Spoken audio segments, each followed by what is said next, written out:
Buen día, un gusto estar con ustedes en nuestra tercera sesión de la materia de educación, historia de la educación en México. Nos hemos venido dando cuenta a lo largo de estas semanas lo complejo que ha sido este tema, de qué manera estamos identificando sus características. Ustedes han estado realizando diferentes lecturas que nos han permitido el reconocimiento y las características principales de cada una de las épocas, de qué manera están tan marcadas las diferencias en cuestión de la educación para los hombres y para las mujeres, de qué manera era posible enseñarles diferentes lenguas, de qué manera se da en esta época prehispánica, en esta época colonial. Y el día de hoy, chicos, vamos a estar iniciando en este bloque con la educación en el siglo XVIII y siglo XIX, a principios.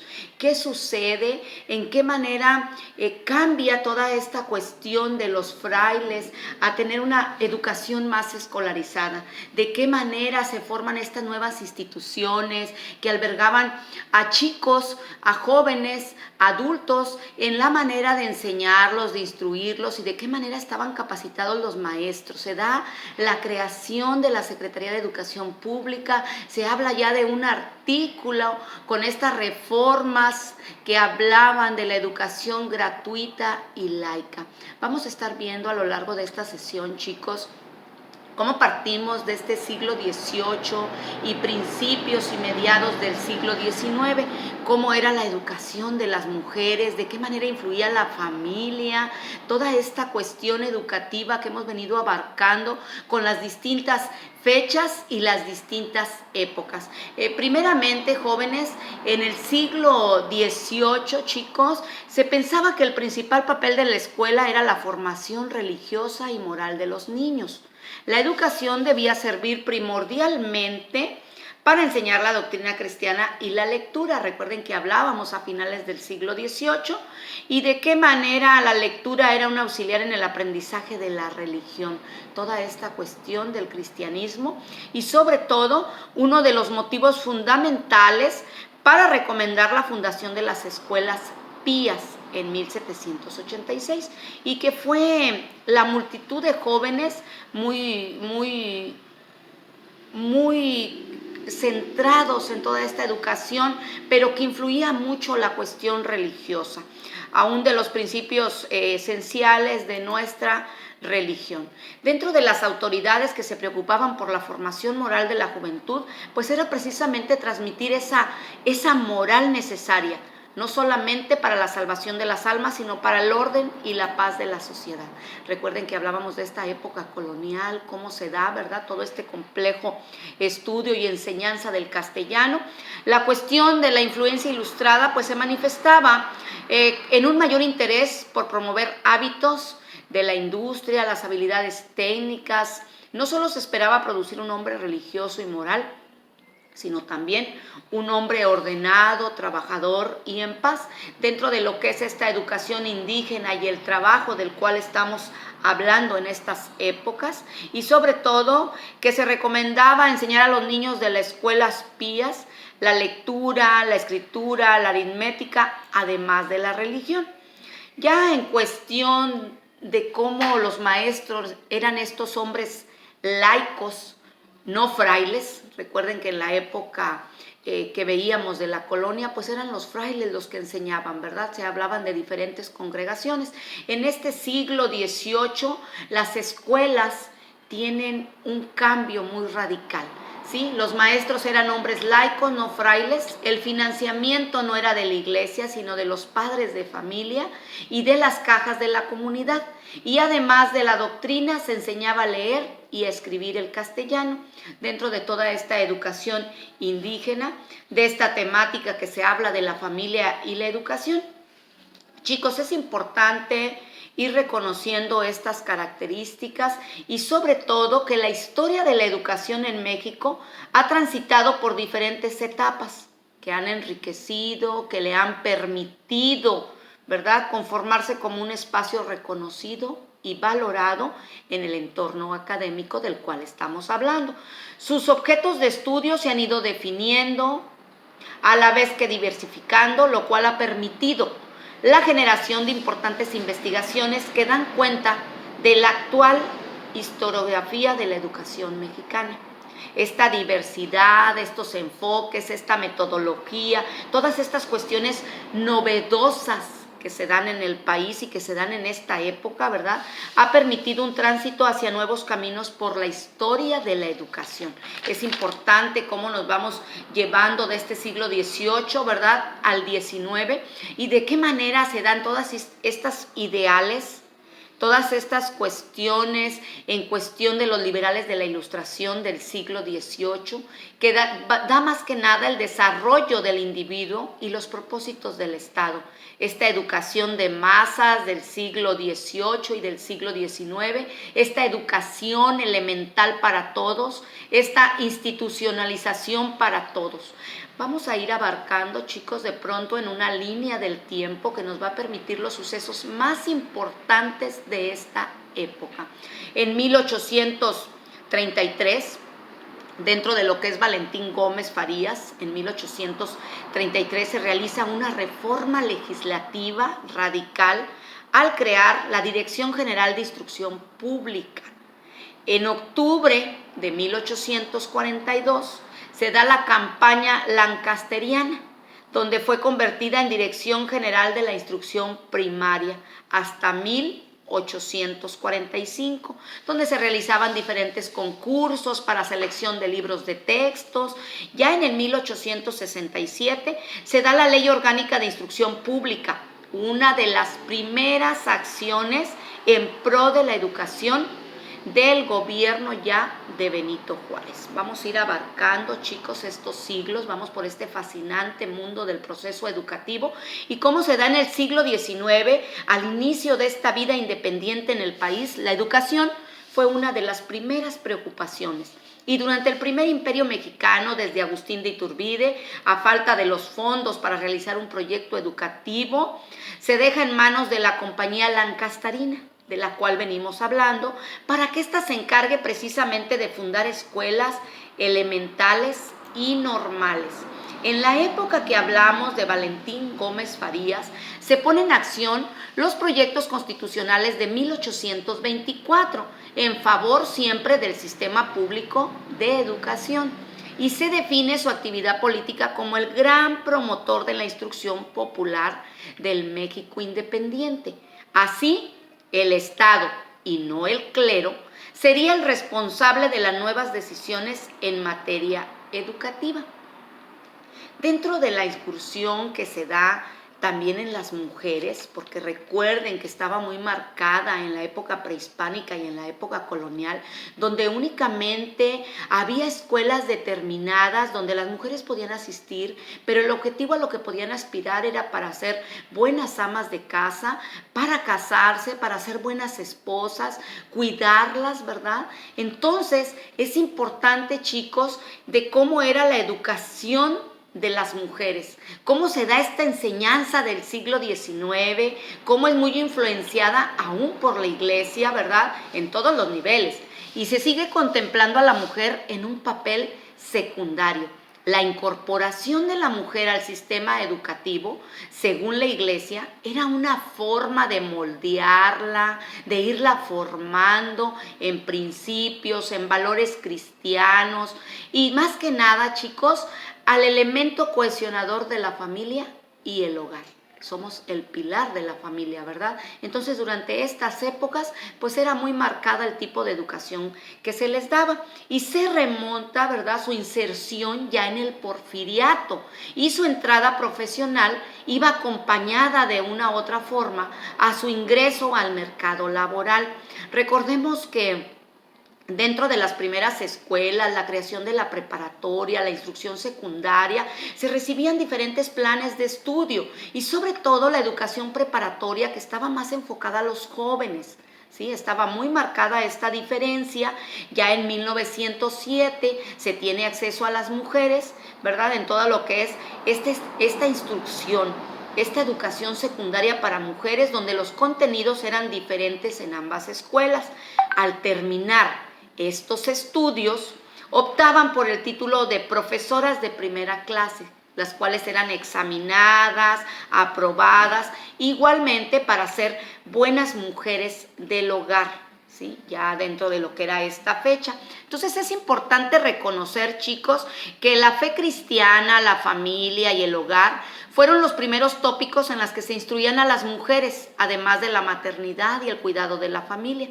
Existen dentro de estos mandatos en cuestión de la educación femenina, ¿verdad? Y desde su ingreso a esta educación primaria en este año de 1860 hasta la primera mitad del siglo XX, la formación de todas estas mujeres, su instrucción para tener un estudio, una formación, ¿verdad?, adecuada con las materias que se les enseñaba. Dentro de la enseñanza superior, ¿sí?, primeramente se distribuía en varios establecimientos descentralizados del ámbito universitario. Primero, el del estudio preparatoriano, del cual estamos hablando, ¿verdad? El del estudio ideológico y de las humanidades, el de las ciencias físicas y las matemáticas, el de las ciencias médicas, el de la cuestión de las ciencias eclesiásticas y sobre todo que además se organizó la Biblioteca Nacional, otras instituciones educativas. También para estas fechas, la política educativa denotaba cierta flexibilidad para que cada estado de la República tuviera sus ajustes, sus criterios legislativos locales, sus recursos disponibles para la educación pública respectiva. Y esta medida traería como consecuencia una enfática diferencia entre los servicios educativos más favorecidos por el desarrollo.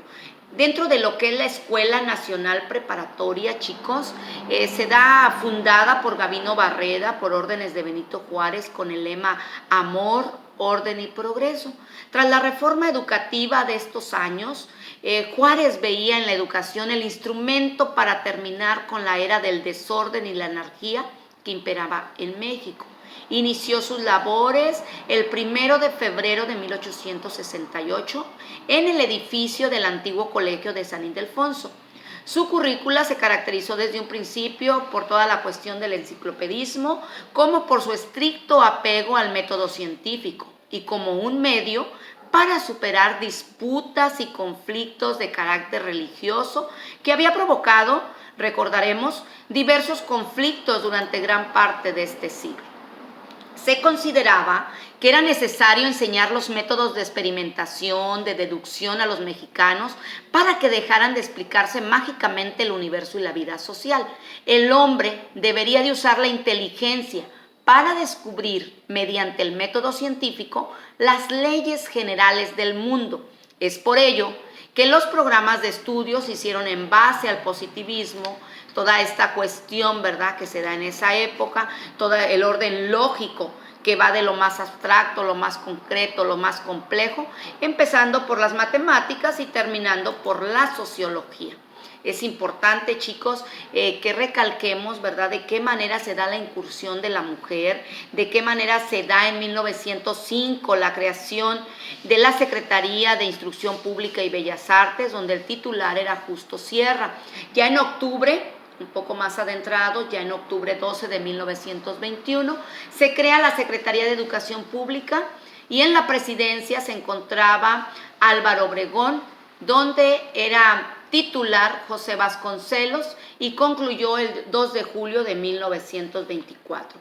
Es importante, chicos, que estemos recalcando dentro de esta educación que se da en el siglo XVIII y en el siglo XIX, la cuestión de la educación indígena, el trabajo, la influencia de la iglesia en la educación escolarizada, las mujeres en la educación superior y la cuestión de los libros pedagógicos, de qué manera se da esta instrucción, ¿verdad?, donde ya era posible estudiar todas estas cuestiones, todas estas materias, ¿verdad?, como conocemos en la actualidad, de qué manera se va cambiando, de qué manera va influyendo todo el proceso educativo, ¿verdad?, y sobre todo en la cuestión del desarrollo. Recordaremos que dentro de estos congresos de los que venimos hablando y que se da esta educación del siglo XIX, entre 1821, 1867, donde este Congreso Constituyente, ¿verdad?, y la libertad de enseñanza, el artículo 3 constitucional,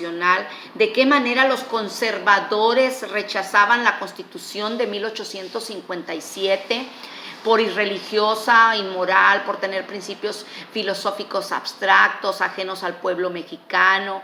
El constituyente trabajo con la intención de reconocer plenamente los derechos del hombre. El artículo 3º consagró la libertad de enseñanza, además de acotar la necesidad de reglamentar las profesiones que necesitaban de un título para su ejercicio, así evitar, ¿verdad?, el ejercicio indebido de la usurpación de profesiones. El lacismo sugiere que en la enseñanza pública no debe incorporarse la enseñanza o práctica de culto alguno, pero que está obligado a mantener una convicción firme en la defensa del conocimiento científico y del respeto a quienes no profesan ninguna religión. La Constitución de 1857 se convirtió en la máxima ley que regiría sobre los destinos del país. Ninguna otra ley podría estar por encima de ella. Ya la educación, chicos, que se da en el siglo XIX, por el año de 1821, 1867, todas estas cuestiones que hemos venido abordando, cómo se dan las escuelas, los maestros, las prácticas escolares, la importancia de las escuelas lancasterianas en la difusión de la instrucción elemental. La importancia de las escuelas lancasterianas de las que venimos hablando, de la difusión de la instrucción elemental, se da en 1822, donde se fundó una asociación con el fin de promover la educación primaria entre las clases pobres. Estas compañías, las lancasterianas. Las características de estas escuelas es que se utilizaba una nueva técnica pedagógica por la cual los alumnos más avanzados enseñaban a sus compañeros y un solo maestro podía enseñar de 200 hasta 10,000 alumnos, con los que bajaban el costo de la educación. Las características es que las asignaturas que se impartían eran la escritura, la lectura, la aritmética, esa doctrina cristiana donde en las paredes había un Cristo de madera y alrededor se suspendían carteles para la enseñanza de la lectura y de la escritura. Al entrar a la escuela en las mañanas, el niño se formaba en línea con sus compañeros de clase para la inspección de su cara, sus manos, sus uñas, la ropa, los zapatos limpios, los pies sin lodo. Estas cuestiones que se da en cuanto al horario de clase, que asistían 7 horas, en la mañana de 8 a 12 y en la tarde de 2 a 5. Se hablaba de un método mutuo, donde cada grupo de 10 niños tenía un monitor que enseñaba las lecciones de escritura, lectura, aritmética y la doctrina cristiana. Para asegurar el orden y promover el estudio era el sistema de premios y castigos. Recuerden que conforme se fue modificando y cada una de estas leyes, ¿verdad?, pues se convierte ya en una educación gratuita y laica. Su importancia en la difusión de la enseñanza elemental, la idea clave del sistema lancasteriano fue que el niño debía ser constantemente activo, no se aburriría porque siempre estaba aprendiendo algo en el grupo. La importancia de la difusión de la enseñanza elemental fue de mucha relevancia por sus características y métodos de enseñanza, ya que no existía un gran número de maestros. Se capacitaba a los alumnos sobresalientes para enseñar a sus compañeros y así se reducían costos. Esta educación que ya se da en el periodo de 1867 y 1910, que venimos hablando de Benito Juárez, que venimos hablando del Porfiriato, cómo se dan estos cambios trascendentales, ¿verdad?, en la introducción de las mujeres para la enseñanza pública. Decía que dentro del principio de instrucción primaria gratuito, que era laico y obligatorio, está don Ignacio Manuel Altamirano, y decía que si el sufragio popular era la base del sistema democrático, la institución pública era el único medio eficaz de hacerlo práctico, para consolidar el espíritu del pueblo, encaminándolo hacia el bien y la prosperidad nacional. Solamente con la educación, la noción y la nación podía salir adelante. Dentro de esta nación que estamos hablando y sobresaliente, y de qué manera estaban ya preocupados, ¿verdad?, por el destino del país, de qué manera todas estas cuestiones de independencia, todos estos cambios, estas transformaciones, pues fueron para bien, ¿verdad?, en pro de la educación. Dentro de la escuela en 1870, la Escuela del Cambio, el maestro de escuela, Ignacio Manuel Altamirano, había consagrado en su pensamiento que la escuela primaria es el secreto maravilloso donde se encierran los secretos de nuestra curación radical y por lo tanto esta debería ser la escuela popular.